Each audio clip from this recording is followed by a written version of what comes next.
Hi guys, good morning. Good morning, good morning, good morning. Dito naman akong gagala. Ako ay isang gala. Ganun. Mainit ang panahon kaya nagdala ko ng payong. Ang payong ko ay kulay pink. Lumang payong na pink. Tapos bababa ako kasi dito ko sa tulay. Dumaan ako dito dati. Ayan yung gumagawang tulay. Gumagawa sila ng ano ba yan? Parang mainit. Gusto ko magpayong. Nabibilad ako eh. Oh. Nakakatakot. Taas-taas.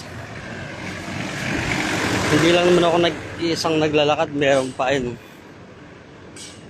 Dadayo ako dito sa kabukiran. Kabukiran dito sa may